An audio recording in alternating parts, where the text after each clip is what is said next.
જય ગુરુદેવ અને જય શ્રી કૃષ્ણ મિત્રો, વેલકમ ટુ માય વ્લોગ. તો તમારું બધાનું સ્વાગત છે આજના મારા ન્યૂ મિની વ્લોગમાં. તો એટલા બધા દિવસથી હું વ્લોગ નહોતી મૂકતી કેમ કે હું થોડીક બિઝી થઈ ગઈ હતી.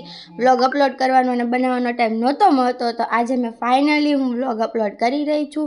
મારી સવાર પડી ગઈ છે, મસ્ત નાહી ધોઈ લીધું છે અને આપણે જો રસોઈ બનાવીએ છીએ. મગની દાળનું શાક બનાવ્યું છે અને હું રોટલીનો લોટ બાંધતી હતી અને અમારા બા છે ને આવી ગયા છે. તો જો બા વાસણ લૂછે છે અને પછી જો આપણે ડાયરેક્ટ રાત્રે વ્લોગ શરૂ થયો છે. હું જાઉં છું ભાવનગર, મારા પિયર. તો પછી જો હું બસમાં બેસી ગઈ હતી ને આપણે સવારે પડતા આપણે ભાવનગર પહોંચી ગયા છીએ.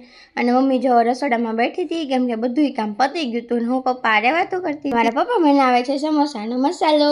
જો એમાં ચટણી ને બધું નાખી દીધેલું છે અને મસાલો બધો મિક્સ કરે છે અને પછી એમાં બટાટા એડ કરી દેશે.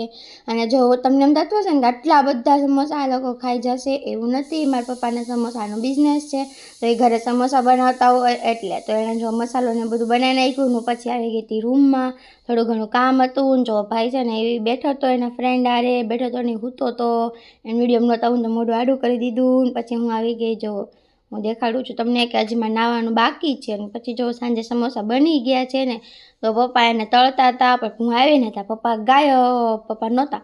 પછી પાછા પપ્પાને બોલાવી આવી કે હાલો ને બતાવું છું મારા વિડીયોમાં એમ. તો મમ્મી જો આ તળેલા સમોસા છે ને બધાને પેક કરીને આપે છે કસ્ટમરને. જો પછી પપ્પા પાછા આવી ગયા ને પપ્પા તળવા માંડ્યા. અમારે છે ને સ્પેશિયલ સમોસા તળવાનું રસોડું છે એટલે તમને થોડુંક કાળું કાળું ને એવું બતાતું હશે કેમ કે તેલ ઉડે ને એટલે ચીકણું થઈ જાય કે નહીં. એટલે આ નાનું તવું છે ને બાજુ મોટું તવું છે. અને પછી હું છે ને મારી ફ્રેન્ડ આરે દૂધ દેવા ગઈ હતી. લોકો છે ને ગાયું રાખે કે નહીં તો દૂધ દેવા બધે જવાનું હોય. જો આવી ગઈ છે હિરાંશી. પછી જો મારી ફ્રેન્ડના મેરેજ જ છે તો એ મહેંદી મુકાય છે એની જો મસ્ત મહેંદી મૂકે છે. આ બ્રાઇડ છે, હું એની મેરેજમાં આવી હતી ભાવનગર, એવું હતું. જો એને પગમાં મહેંદી મુકાઈ ગઈ છે ને એક હાથમાં મહેંદી મુકાઈ ગઈ છે.